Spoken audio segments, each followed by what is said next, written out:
Innal hamdalillah nahmaduhu wa nasta'inuhu wa nastaghfiruhu wa natubu ilaih wa na'udzu billahi min shururi anfusina wa min sayyiati a'malina may yahdihillahu fala mudilla lahu wa may yudlil fala hadiyalah wa asyhadu an la ilaha illallah wahdahu la syarika lah wa asyhadu anna Muhammadan abduhu wa rasuluhu la nabiyya ba'dah. Ya ayyuhalladzina amanu taqullaha haqqa tuqatih wa la tamutunna illa wa antum muslimun. Fa inna asdaqal hadithi kitabullah wa khairal huda huda Muhammadin sallallahu alaihi wasallam wa syarrul umuri muhdatsatuha wa kullu muhdatsatin bid'ah wa kullu bid'atin dhalalah wa kullu dhalalatin finnar. Ma'asyiral muslimin, usikum wa nafsi bitaqwallah faqad fazal muttaqun. Sungguhnya di antara nama-nama Allah yang terindah adalah Ar-Razzaq. Dialah Maha pemberi rizki. Allah memberi rizki kepada seluruh makhluknya. Wa ka'ayyim min dabbatin la tahmilu rizqaha Allahu yarzuquha wa iyyakum. Betapa banyak binatang melata, dia tidak bisa mengatur rizkinya. Allah yang mengatur rizkinya dan juga mengatur rizki kalian. Wa ma min dabbatin fil ardi illa 'ala Allahi rizquha. Tidak ada binatang melata di atas muka bumi ini kecuali Allah yang menanggung rizkinya. Jika binatang melata ditanggung rizkinya oleh Allah Subhanahu wa taala, padahal dia bukan mukallaf, bagaimana lagi dengan manusia? Tentu telah dijamin rezekinya oleh Allah Subhanahu wa taala. Namun meskipun Allah telah menjamin rezeki kita, sebagaimana Allah telah menentukan ajal kita, namun kita harus berusaha mencari rezeki tersebut sebagaimana kita berusaha agar kita bisa menjaga kehidupan kita. Seorang bisa memperoleh rezeki dengan cara-cara yang duniawi, demikian juga dengan cara-cara ukhrawi. Ada sebab-sebab duniawi untuk meraih rizki, seperti menjadi pegawai, menjadi pekerja, sebagai dokter, sebagai pedagang, bercocok tanam, dan yang lainnya. Dan ini banyak orang yang mengetahui akan sebab-sebab rizki secara duniawi. Namun perlu diketahui di sana ada sebab-sebab rizki yang Allah berikan, sebab-sebab ukhrawi, dan banyak orang yang melalaikannya. Padahal bisa jadi sebab-sebab tersebut lebih kuat untuk mendatangkan rizki. Sebab-sebab tersebut di antaranya yang pertama dan paling utama adalah berdoa kepada Allah Subhanahu wa taala. Allah berfirman, "Fabtaghu indallahi rizqa," dan carilah rizki di sisi Allah Subhanahu wa taala. Maka doa adalah silahul mukmin, senjata seorang mukmin. Dia bukan senjata yang terakhir, tetapi dia senjata yang pertama. Betapa banyak orang menjadikan doa sebagai senjata yang terakhir, dan itu merupakan kesalahan. Al-Imam Syafi'i rahimahullah berkata tentang doa, bagaimana tentang keajaiban doa. Atahza' bid-du'a'i wa tasdarihi wa ma tadri ma yasna'ud du'a'u.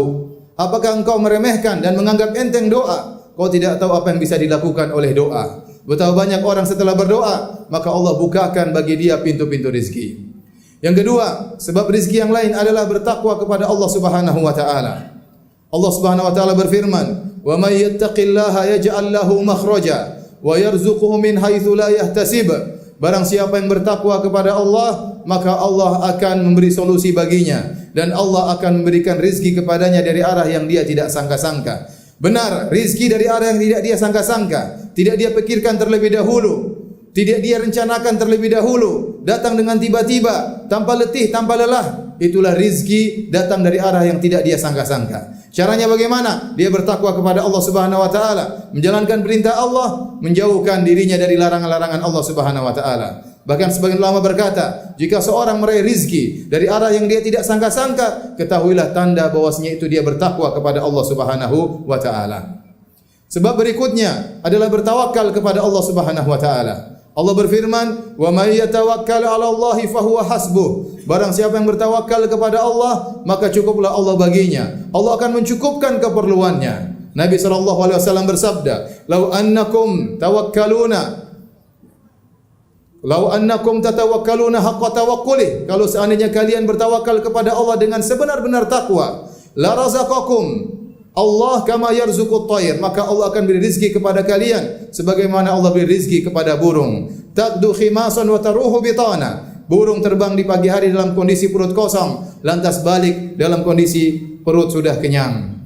Tinggal kita perbaiki bagaimana tawakal kita kepada Allah Subhanahu wa taala. Pada hari ini, di zaman ini, betapa banyak orang tidak bertawakal kepada Allah dalam mencari rezeki. Dia bertawakal kepada bosnya, kepada direkturnya, kepada pekerjaannya, seakan-akan kalau dia tidak bekerja di perusahaan tersebut, tidak akan datang rezeki kepadanya. Seakan-akan kalau dia tidak diberi rezeki oleh direkturnya, oleh bosnya, dia tidak akan mendapatkan rezeki. Dan ini merupakan kesalahan. Tawakal harus kepada Allah. Direktur, pekerjaan itu hanyalah sarana. Yang menentukan rezeki adalah Allah Subhanahu wa taala.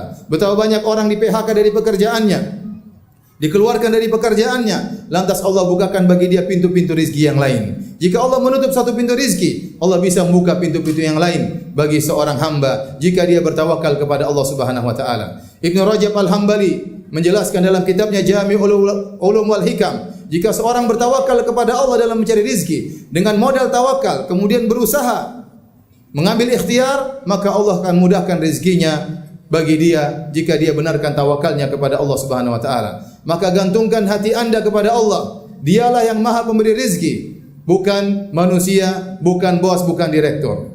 Kemudian di antara sebab untuk meraih rezeki adalah menyuruh anak istri untuk salat. Allah Subhanahu wa taala berfirman, "Wa'mur ahlaka bis-salati wastabir 'alaiha la nas'aluka rizqan nahnu narzuquk wal aqibatu littaqwa." Perintahkanlah keluargamu, anak istrimu untuk salat dan bersabarlah dalam salat. Bersabarlah dalam merintahkan mereka.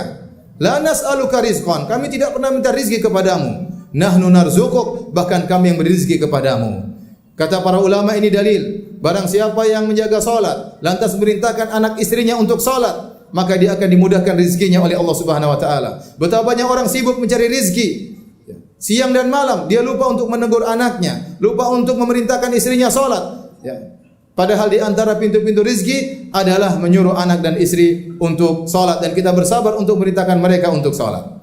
Kemudian di antara pintu-pintu rezeki adalah menyambung silaturahmi. Ini ada salah satu pintu yang besar untuk meraih rezeki dari Allah Subhanahu wa taala. Nabi sallallahu alaihi wasallam bersabda, "Man ahabba an yubsata lahu fi rizqihi wa yunsa'a fi atharih falyasil rahimah." Barang siapa yang suka untuk dilapangkan rezekinya, untuk dipanjangkan umurnya, maka sambung silaturahmi. Sungguh sebab yang luar biasa jika seorang menyambung silaturahmi kepada keluarganya, berbakti kepada kedua orang tuanya, menyenangkan hati ibu bapaknya. Dia memberi hadiah kepada tantanya, kepada bibinya. Dia perhatian terhadap kakak dan adiknya. Dia sisihkan sedikit harta untuk kakak dan adiknya. Maka Allah akan bukakan pintu-pintu rezeki baginya. Tinggal kita beriman kepada Allah tentang hadis ini atau tidak. Kata Nabi SAW, barang siapa yang ingin dilapangkan rezekinya, maka sambung silaturahmi.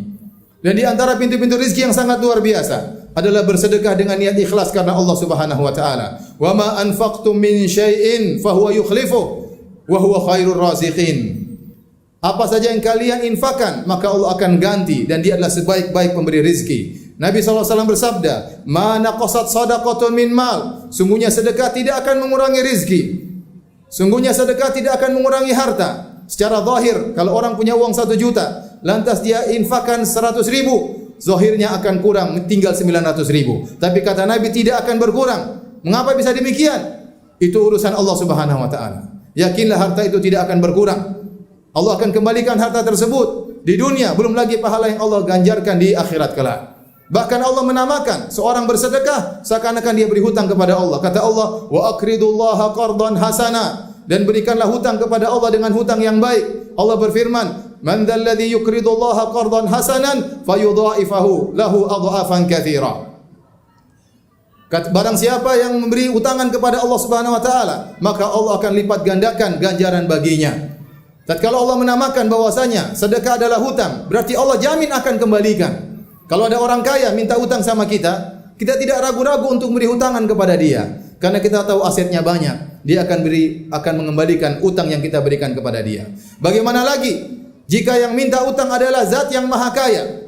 Maka Allah pasti menjamin akan mengganti sedekah tersebut, mengganti utang tersebut. Bahkan bukan cuma itu, Allah kasih riba, Allah kasih berlipat ganda untuk mengganti utang yang kita berikan kepada Allah Subhanahu wa taala. Maka di antara hal yang bisa menambah rezeki seorang adalah dia bersedekah, namun ingat ikhlas karena Allah Subhanahu wa taala. Aqulu qawli hadza wa astaghfirullaha li wa lakum wa lisairil muslimin min kulli dhanbin wa khati'ah fastaghfiruhu innahu huwal ghafurur rahim.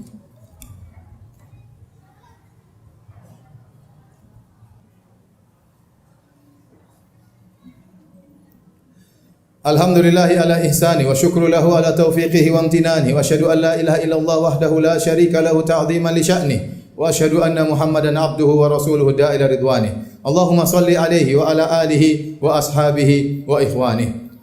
Hadirin ma'asyiral muslimin, sidang salat Jumat yang dirahmati oleh Allah Subhanahu wa taala. Seorang tatkala mencari rizki, tatkala berdoa kepada Allah Subhanahu wa taala, hendaknya dia berhusnudzon, berprasangka baik kepada Allah Subhanahu wa taala. Dalam hadis qudsi Allah berkata, ana 'inda dhanni 'abdi bi, falyadhun 'abdi bi ma syaa. Sungguhnya aku berdasarkan persangkaan hambaku, maka hendaknya hambaku berprasangka terhadapku dengan apa yang dia sukai. In dhanna khairan falahu, kalau dia berprasangka baik maka bagi dia kebaikan. Wa in dhanna syarran falahu, jika dia berprasangka buruk maka baginya keburukan. Hendaknya kita berprasangka baik kepada Allah karena Dia adalah Ar-Razzaq yang Maha Pemberi rezeki. Lihatlah, ingatlah waktu kita masih dalam perut ibu kita, masih jadi janin, kita tidak bisa berbuat apa-apa. Allah beri rezeki kepada kita. Tatkala kita lahir, belum bisa apa-apa, belum bisa berbicara, belum bisa bekerja, Allah beri rezeki kepada kita. Terus Allah beri rezeki kepada kita. Lantas tatkala kita sudah besar, sudah dewasa, sudah cerdas, sudah memiliki keahlian untuk mencari nafkah, apa kita suudzon kepada Allah Subhanahu wa taala. Ingatlah betapa banyak rezeki yang Allah berikan kepada kita tanpa kita minta. Tanpa kita minta Allah berikan kepada kita. Lantas bagaimana kalau kita minta kepada Allah Subhanahu wa taala?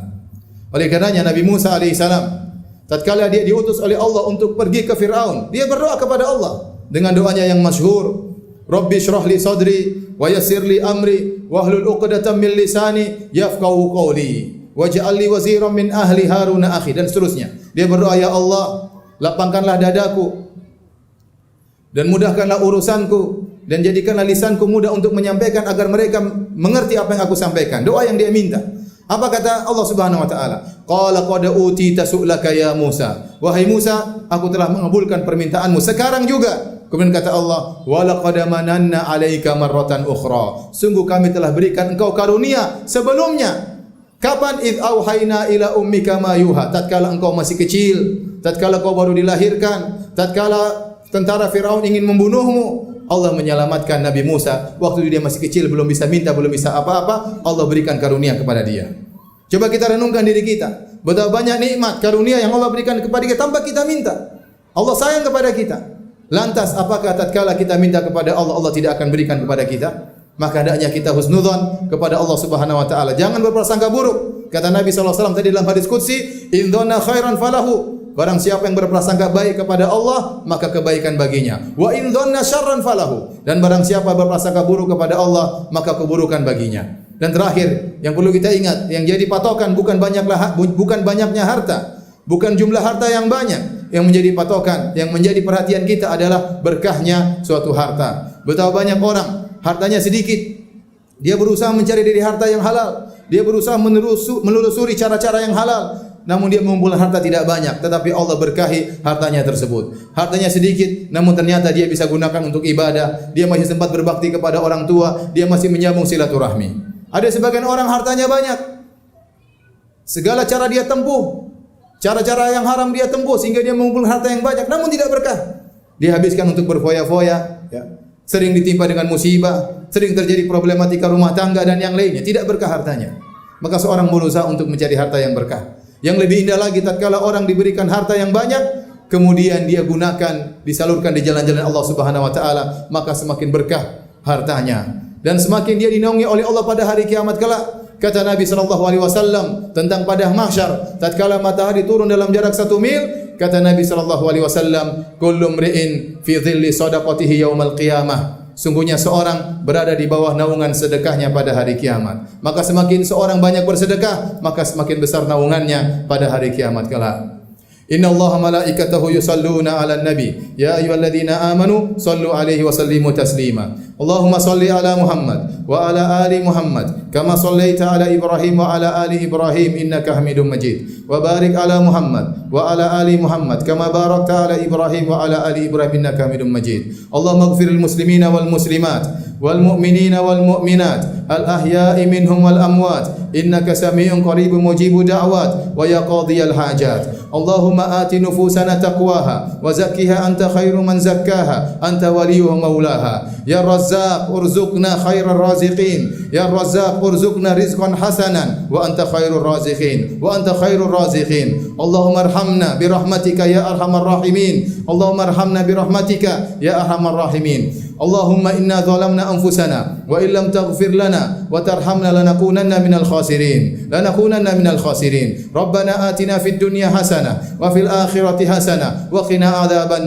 وقنا عذاب النار اللهم أصلح لنا ديننا الذي هو عصمة أمرنا وأصلح لنا دنيانا التي فيها معاشنا وأصلح لنا آخرتنا التي إليها معادنا واجعل الحياة زيادة لنا في كل خير واجعل الموت راحة لنا من كل شر ربنا آتنا في الدنيا حسنة وفي الآخرة حسنة وقنا عذاب النار وأقيموا الصلاة